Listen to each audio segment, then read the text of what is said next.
If you tell anyone, especially the police, I will destroy your entire family. You are mine now, and you will do everything I say. Jane Doe was one of the victims of abuse committed by rapper Jay-Z when she was just 13 years old. And in this video, we have the opportunity to hear her story, where she tells all the atrocities he did to her, and that only today, 24 years later, is she able to feel comfortable talking about the subject. Imagine a beautiful young woman, full of dreams, receives an invitation that seemed like the perfect opportunity. But in fact, this opportunity came disguised as a nightmare of something that not only destroyed her body, but also her soul. What happened to Jane Doe that night changed her life forever. Now, after 24 years of silence, she is ready to reveal her darkest secrets with all the details of what really happened. Before diving into this terrifying story, subscribe to the channel to follow more shocking stories like this. And share this video to warn others of the monster that Jay-Z is. Jane Doe's account begins like this.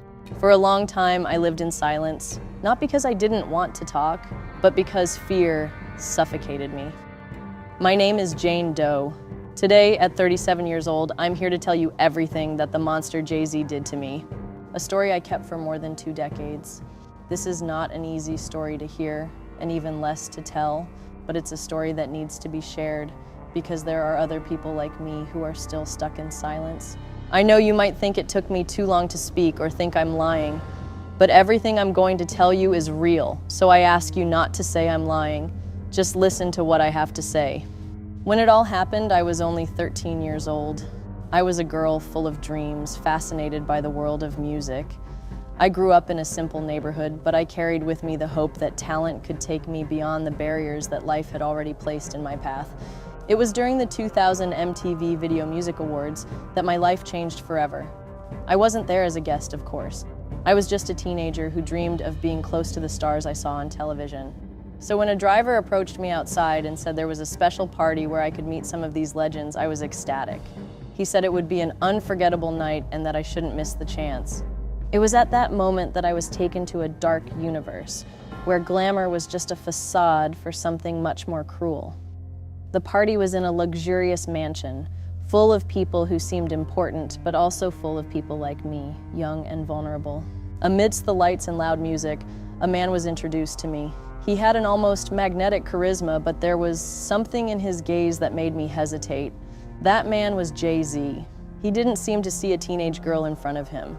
He saw me as an opportunity, as something he could shape and use for his own interests.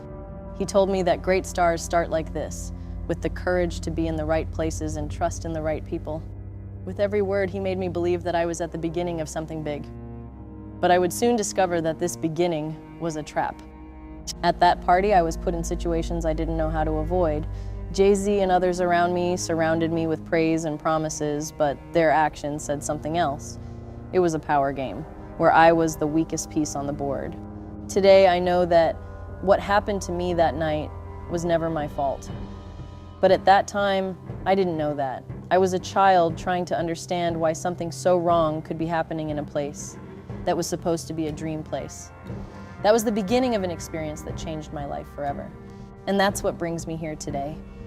For the first time, I feel ready to tell everything, because I know that my story can help other people see the dangers hidden behind the shine and fame. It wasn't easy to get here, but I'm determined to expose the truth. From now on, I will share every detail of what I experienced so that you understand how Jay-Z used his power and influence to steal not only my body, but my soul. It's time to end the silence. After that party, I thought my life was changing for the better. I remember thinking, maybe this is all worth it. Maybe I really am on the right path. But I was wrong.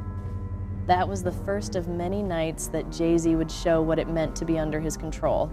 At first, he seemed friendly, almost like a mentor. He talked about how the music industry was a tough place and that in order to survive, I would need to be strong. But I soon realized that strong, in his dictionary, meant accepting anything without question. Shortly after that party, I was called to a professional meeting.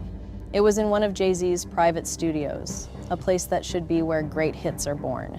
When I arrived, the room was almost empty except for him and two of his assistants. Jay-Z asked me to sit down, but his tone wasn't inviting. It was an order. And even without fully understanding it, I already felt that something was wrong. He started talking about how the industry demands loyalty, submission, and sacrifice. He said that if I wanted to achieve my dreams, I would have to pay a price. At that moment, still naive, I thought he was talking about effort, hard work. But then he came over, sat down next to me, and grabbed my face with a force that made me shudder. "Do you know what happens to people who don't follow the rules, Jane?" he asked, looking straight into my eyes. I wanted to respond, but my voice just wouldn't come out. He smiled, a cold, cruel smile, and continued, "They disappear, and no one ever asks about them. Did you understand?" That was the first warning. After that day, he started imposing rules. I couldn't talk to anyone without his approval. I couldn't leave without him or his assistants knowing exactly where I was. Even what I wore was controlled. He said I needed to look the part, but I knew it was a way of making me feel smaller, as if even my identity belonged to him. The situations only got worse. One evening, he organized a small meeting in the same studio. There were other people there, but they all seemed complicit, like they knew exactly what was going on and didn't care. Jay-Z called me into a separate room and started talking about how I should trust him. He placed a glass of wine in front of me and said, "Drink, Jane. You'll need this for what comes next." When I hesitated, he became serious.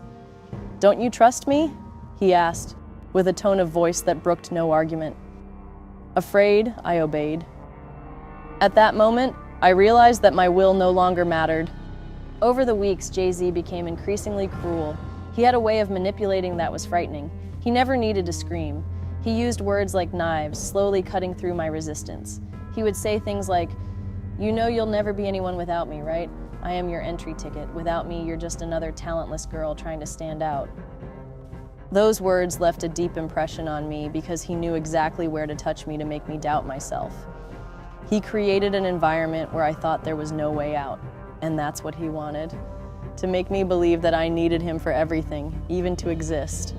One time he made me watch as he disciplined another girl who had also been taken into that circle. He humiliated her in front of everyone, saying that she had disobeyed one of his rules. I will never forget the look on her face. It was the look of someone who had already lost all hope. And Jay-Z looked at me afterwards and said, "I hope you learn from this. I don't give second chances." It was at that moment that I realized the true terror of being under his control. Jay-Z not only abused the power he had, but he also made a point of crushing any shred of dignity you still had. He wanted you to know that he was the only one in control, the only one who could decide your future. And so I found myself trapped in a cycle of fear and manipulation, not knowing how to escape. But that wasn't the worst part. There was more, much more. And little by little, I will tell you everything he did to me. After weeks under Jay-Z's control, I no longer knew what freedom was. He had become a constant presence in my life, directly or indirectly. Even when he wasn't physically around, his rules and orders surrounded me like invisible bars. He had a cold, calculated method of making sure I never thought about running away.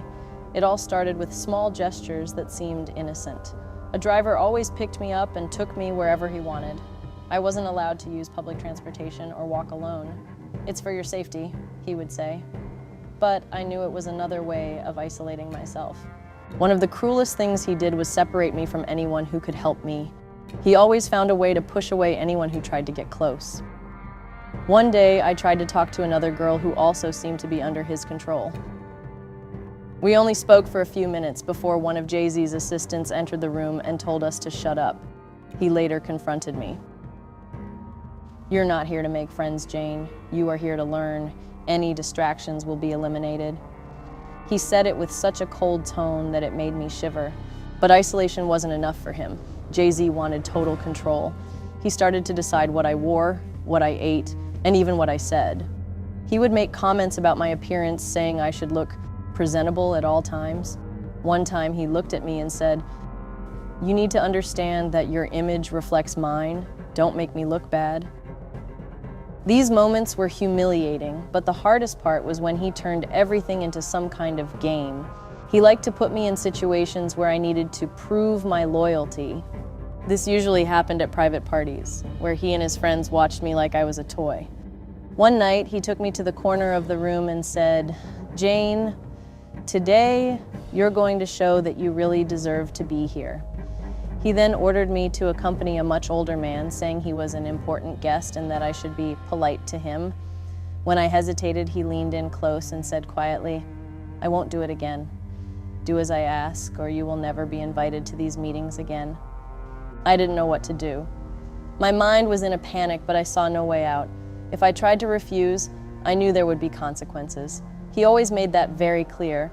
These were not just implied threats. They were promises that my life would be destroyed if I didn't follow their orders. Over time, these moments became more and more frequent. He used these situations to break me, to make me understand that I was just a piece in his game.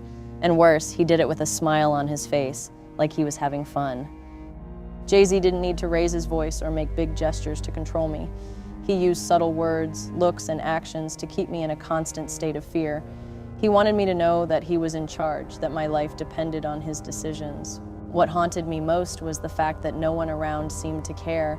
People at parties looked but never did anything. It was as if everyone was used to it, as if it were normal. And this only increased the feeling of despair because it made me believe that there was no one I could ask for help. Little by little, I began to realize that the only way to survive was to find a way out. But how? I had no money, no connections, and most importantly, I had no courage. Jay-Z had stolen all of that from me.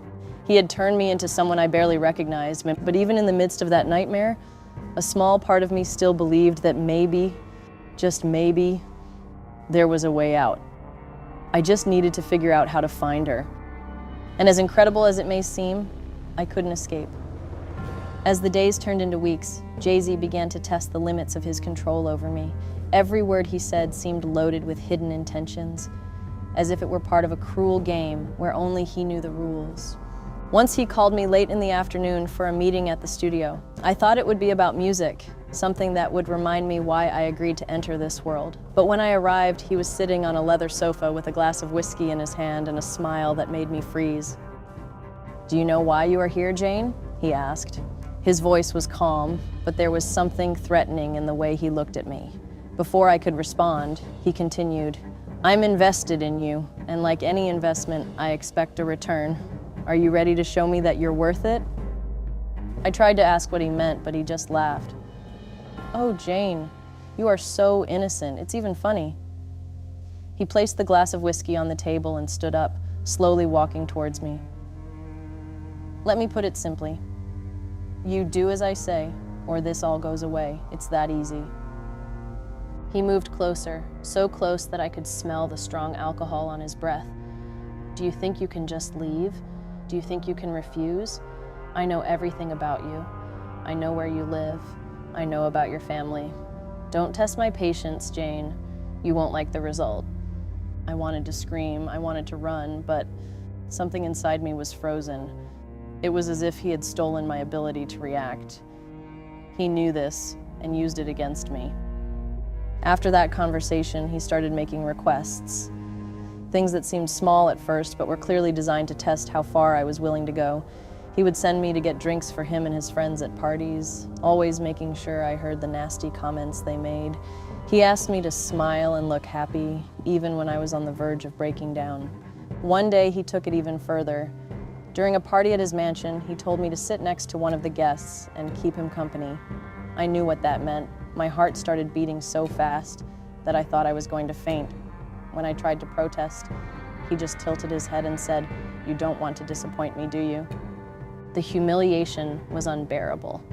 But I did as he said, because in my mind, I had no choice. He had built an invisible prison around me, one where every decision seemed to lead down a dead end. Jay-Z didn't just use words to control me.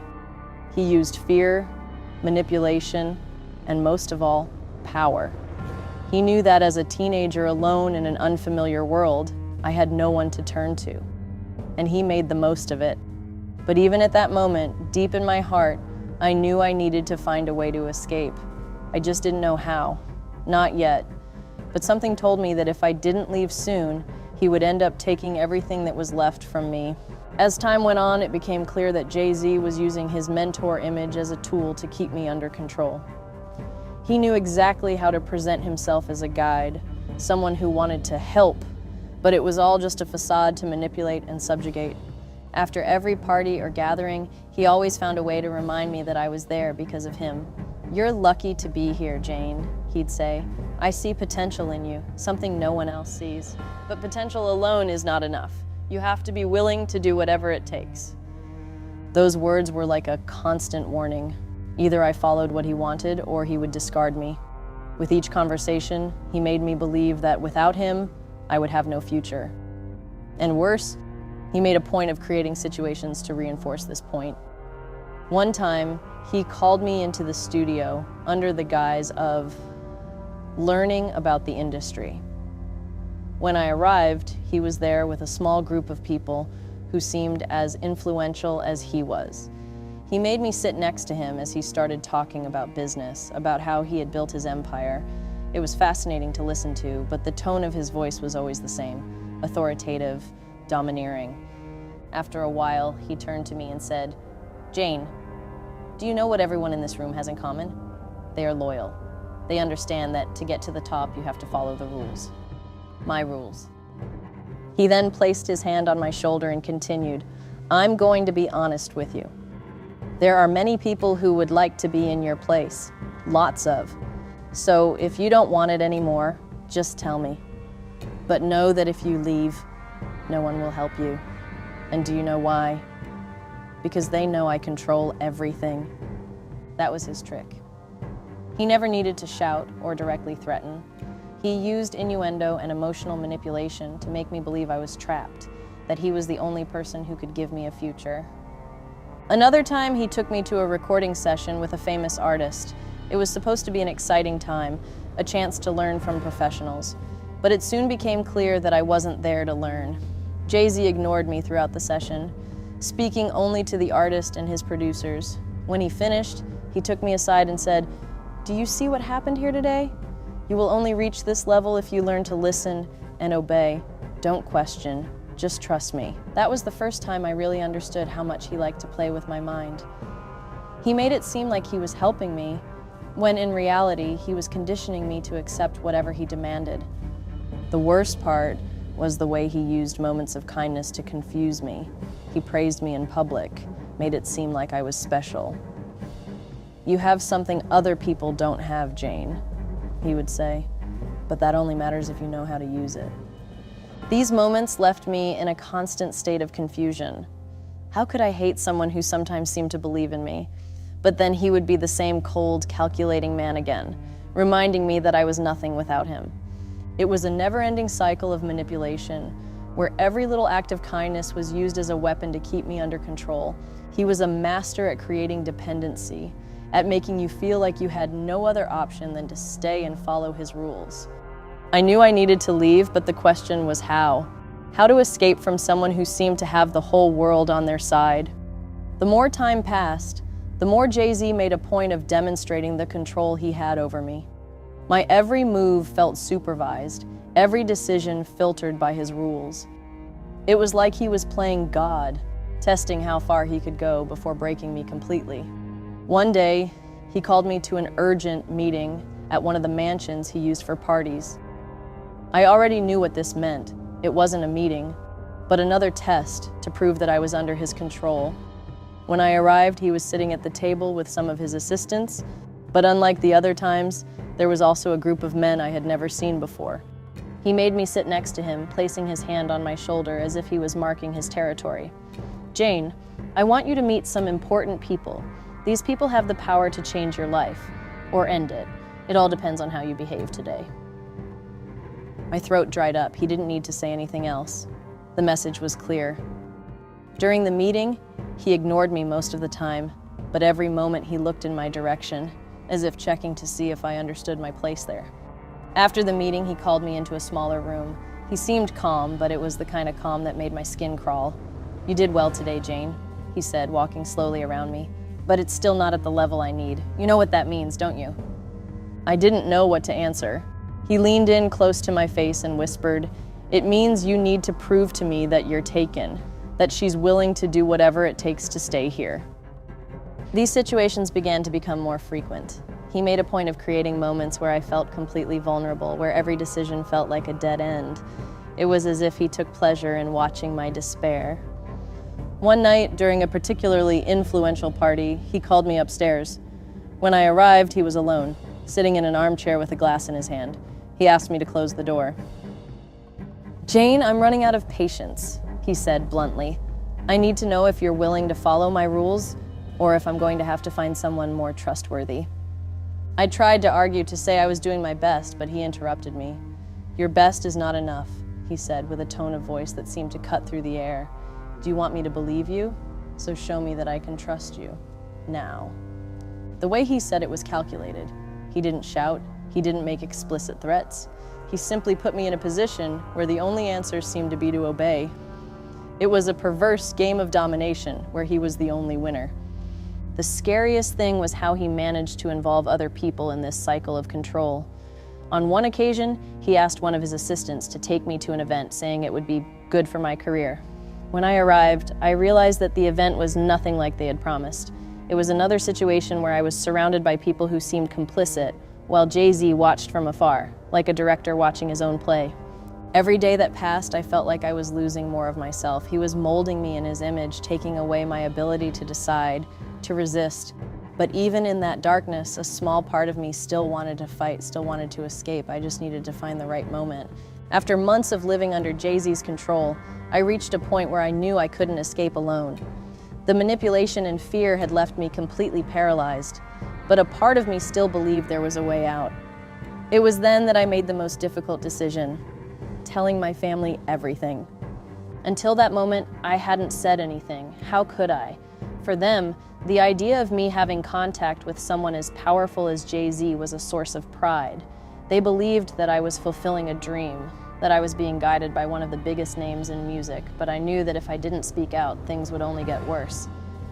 One night, I sat down with my parents and started telling them what was really happening. Each word was like a weight lifting off my chest, but at the same time, the fear of how they would react consumed me. At first, they were in shock. My mother put her hand over her mouth, trying to hold back the tears. My father got up, pacing back and forth, unable to believe what he was hearing. "That can't be true, Jane. He's a famous, respected man," my father said, almost trying to convince himself. I held his hands and looked into his eyes. "I'm not lying. He manipulates me, controls me, and I can't take it anymore. Please, you need to believe me." It was my mother who broke the silence. "We're going to get out of here. We can't stay another day. If he is all that you say, we are not safe." My father was still hesitant, but deep down he knew my mother was right. Jay-Z was too powerful. Even if we wanted to go to the police, who would believe a teenager against someone like him? We knew he had connections everywhere, that he could easily debunk my story and make our lives hell. In less than a week, we packed everything we could carry and left the city. There were no goodbyes. We didn't tell anyone. We simply disappear as if we had never existed. In the first days in the new city, we lived in fear. Every knock on the door, every phone that rang made our hearts race. We had a feeling he would find us, that he wouldn't let this happen cheaply. My mother was always alert, looking out the window as if expecting to see someone watching us. My dad barely slept, worried about what he would do if Jay-Z really came after us. And me? I carried the guilt of having put my family in this situation, but I also felt a small relief at finally being away from that world. We started a new life, but we never talked about what happened. It was like it was a dark secret that we all agreed to bury. We didn't trust anyone.